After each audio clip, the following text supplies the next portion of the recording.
Good morning, सुप्रभात, नमस्कार, आदाब, सत श्री अकाल। दोस्तों, ये है आपका अपना प्रिय आरजे आदि का शंभू मानुस और आपके लिए लेकर आया है आपका मनपसंद प्रोग्राम पॉजिटिव कर्मा। आज है दोस्तों एपिसोड नंबर 269। 1 फरवरी का महीना शुरू हो गया है और सोमवार। शुरुआत करते हैं हम इस कार्यक्रम की। कहते हैं कि भगवान सबका भाग्य लिखता है। यदि ऐसा होता तो वो परमात्मा हम सभी बच्चों का भाग्य बहुत सुंदर लिखता। दुनिया में कोई भी दुख नहीं होता, पर ऐसा नहीं है।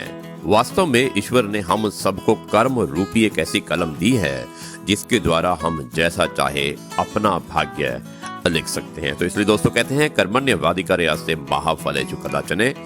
आप कर्म करते रहिएगा, आपको फल अवश्य मिलेगा और कर्म के आधार पर ही आपका भाग्य, आपका भविष्य निर्धारित होता है। आरजे आदि कश्यप, मुंबई चा मानुस।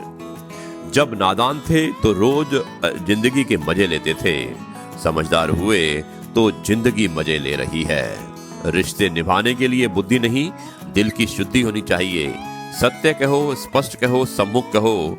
जो अपना हुआ तो समझो, जो अपना हुआ तो समझेगा और जो पराया हुआ तो छूटेगा।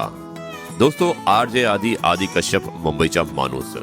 यदि आपको वह फसल पसंद नहीं जो आप काट रहे हैं, तो उन बीजों को जांचिए जो आपने बोए हैं। कितने पते की बात लिखी है। रिश्तों से अपेक्षा रखना स्वार्थ नहीं है, मगर अपेक्षा के लिए रिश्ते रखना स्वार्थ है।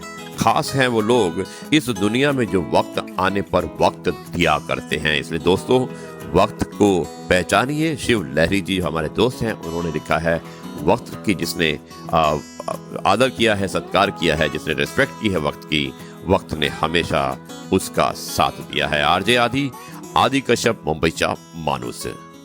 दोस्तों, जो हमारा प्रोग्राम होता है उसके आखिर में हम आपको एक कहानी सुनाते हैं, आरजे आदि विशेष कुछ अलग हो जाए में। और आज की कहानी है निष्काम कर्म।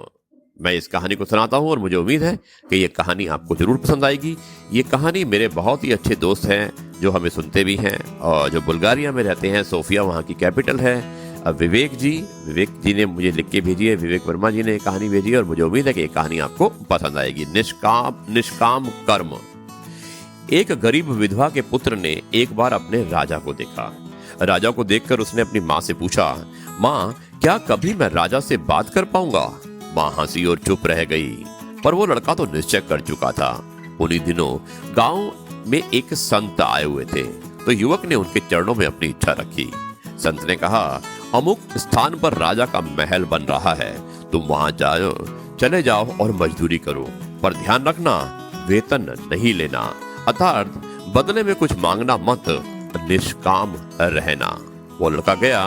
वो मेहनत दुगनी करता पर वेतन नहीं लेता। एक दिन राजा निरीक्षण करने आया। उसने लड़के की लगन देखी। प्रबंधक से पूछा, ये लड़का कौन है जो इतनी तन्मयता से काम में लगा हुआ है? इसे आज अधिक मजदूरी देना।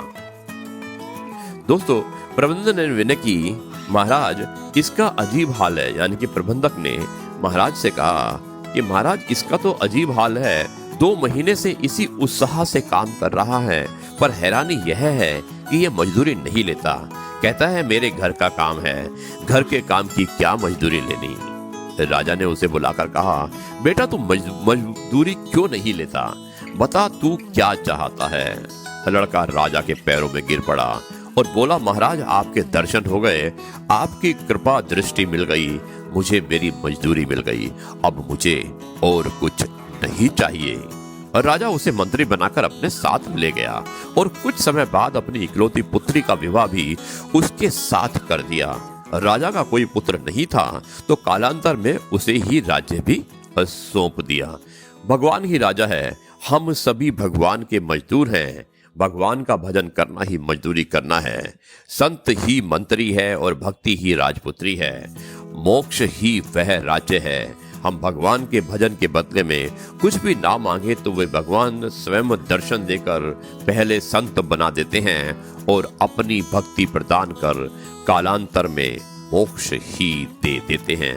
वह लड़का सकाम कर्म करता रहा तो मजदूरी ही पाता, निष्काम कर्म किया तो राजा बन बैठा। यही सकाम और निष्काम कर्म के फल में भेद होता है। दोस्तों, तुलसी जी ने कहा है, तुलसी विलंब न कीजिए निश्चित भजिए राम, जगत मजूरी देत है क्यों राखे भगवान। दोस्तों इसीलिए कहते हैं कि ईश्वर के नजदीक जाने से अगर आप किसी इच्छा नहीं रखते हैं, यानी कि आप कोई भी ऐसी भावना नहीं रखते हैं कि आपको ये चाहिए, तो निश्चित रूप से आपको ईश्वर के दर्शन हो जाते हैं। यही था मैसेज आज की इस कहानी का। निष्काम करेंगे तो आप भगवान के नजदीक बहुत जल्द पहुंच जाएंगे। यह है आरजे आदि कश्यप मुंबईचा मानूस और आपके लिए लेकर आया था आपका मनपसंद प्रोग्राम पॉजिटिव कर्मा।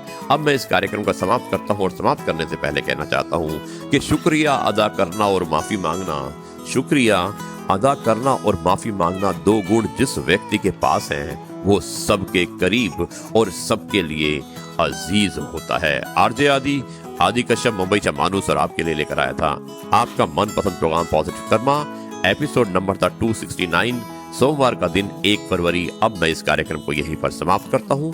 कल आपसे फिर मुलाकात होगी, यानी कि 2 फरवरी को एक नए विचारों के साथ, नई कहानी के साथ और नई बातों के साथ। और हाँ, कल ये प्रोग्राम मैं आपको कैलकाटा से ब्रॉडकास्ट करूंगा, क्योंकि आज 1:30 बजे की फ्लाइट से मुंबई से मैं कैलकाटा जा रहा हूं। तब तक के लिए मैं आपसे कहता हूं नमस्कार, जय हिंद, वंदे मातरम, भारत माता की जय और जय जवान जय किसान। नमस्कार।